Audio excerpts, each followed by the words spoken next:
2 Pedro, capítulo 2. Os falsos mestres, seu caráter, obras e justo castigo. Assim como no meio do povo surgiram falsos profetas, assim também haverá entre vós falsos mestres, os quais introduzirão dissimuladamente heresias destruidoras, até ao ponto de renegarem o soberano Senhor, que os resgatou, trazendo sobre si mesmo repentina destruição. E muitos seguirão as suas práticas libertinas, e por causa deles será infamado o caminho da verdade.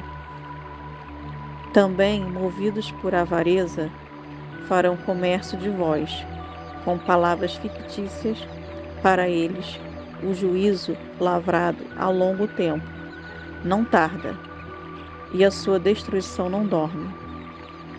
Ora, se Deus não poupou anjos quando pecaram, antes, precipitando-os no inferno, os entregou a abismos de trevas, reservando-os para juízo.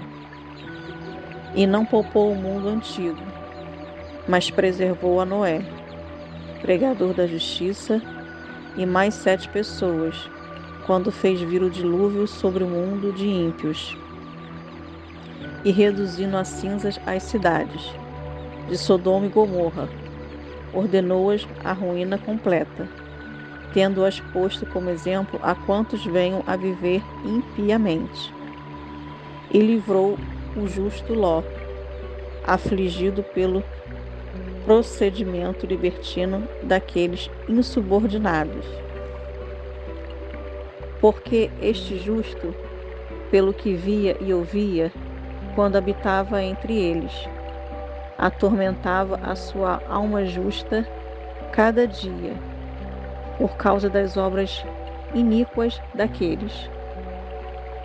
É porque o Senhor sabe livrar da provação os piedosos e reservar sob castigo os injustos para o dia do juízo, especialmente aqueles que, segundo a carne, andam em imundas paixões e menosprezam qualquer governo. Atrevidos, arrogantes, não temem difamar autoridades superiores. Ao passo que anjos, embora maiores em força e poder, não proferem contra elas juízo infamante na presença do Senhor. Esses, todavia, como brutos e irracionais, naturalmente feitos para presa e destruição, falando mal daquilo em que são ignorantes.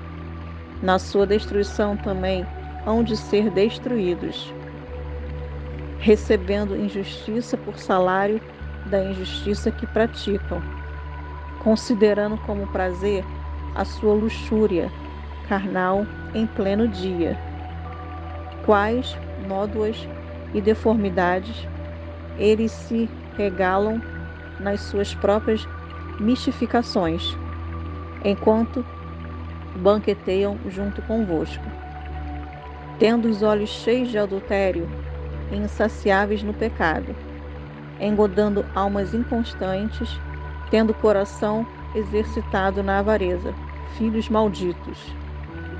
Abandonando o reto caminho, se extraviaram segundo pelo caminho da Balaão, filho de Beor, que amou o prêmio da injustiça.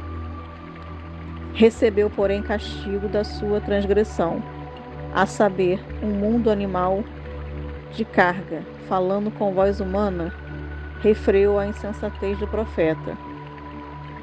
Esses tais são como fontes sem água, como névoa impelidas por temporal. Para eles está reservada a negridão das trevas, porquanto, proferindo palavras jactanciosas de vaidade, engodam com paixões carnais por suas libertinagens, aqueles que estavam prestes a fugir dos que andam no erro. prometendo-lhes liberdade quando eles mesmos são escravos da corrupção. Pois aquele que é vencido fica escravo do vencedor. Portanto, se, depois de ter escapado das contaminações do mundo, mediante conhecimento do Senhor e Salvador Jesus Cristo, se deixam enredar de novo e são vencidos, tornou-se o seu último estado pior que o primeiro. Pois melhor lhes fora nunca tivessem conhecido o caminho da justiça do que após conhecê-lo, volverem para trás, apartando-se do santo mandamento que lhes fora dado. Com eles aconteceu o que diz certo adágio verdadeiro: o cão voltou ao seu próprio vômito, e a porca lavada voltou a revolver-se no lamaçal. 2 Pedro, capítulo 3. A vinda do Senhor e o seu significado. Amados, esta é agora a segunda epístola que vos escrevo. Em ambas, procuro despertar com lembranças a vossa mente esclarecida, para que vós recordeis das palavras que anteriormente foram ditas pelos santos profetas, bem como do mandamento do Senhor e Salvador, ensinado pelos vossos apóstolos. Tendo em conta, antes de tudo, que nos últimos dias virão encarnecedores com os seus escárnios, andando segundo as próprias paixões, e dizendo: onde está a promessa da sua vinda? Porque desde que os pais dormiram, todas as coisas permanecem como desde o princípio da criação. Porque deliberadamente esquecem que, de longo tempo, houve céus, bem como terra, a qual surgiu da água e através da água, pela palavra de Deus, pela qual veio aparecer o mundo daquele tempo afogado em água. Ora, os céus que agora existem e a terra pela mesma palavra têm sido entesourados para fogo, estando reservados para o dia do juízo e destruição dos homens ímpios. Há, todavia, uma coisa, amados, que não deveis esquecer, que para o Senhor um dia é como 1000 anos, e 1000 anos como um dia. Não retarda o Senhor a sua promessa, como alguns a julgam demorada. Pelo contrário, ele é longânimo para convosco, não querendo que nenhuma pareça, senão que todos cheguem ao arrependimento. Virá, entretanto, como ladrão, o dia do Senhor, no qual os céus passarão com estrepitoso estrondo e os elementos se desfarão abraçados. Também a terra e as obras que nela existem serão atingidas, visto que todas essas coisas hão de ser assim desfeitas. Deveis ser tais como os que vivem em santo procedimento e piedade, esperando e apressando a vinda do dia de Deus, por causa do qual os céus incendiados serão desfeitos e os elementos abraçados se derreterão. Nós, porém, segundo a sua promessa, esperamos novos céus e nova terra, nos quais habita a justiça. Por essa razão, pois, amados, esperando estas coisas, empenhai-vos por seres achados por ele em paz, sem mácula e irrepreensíveis.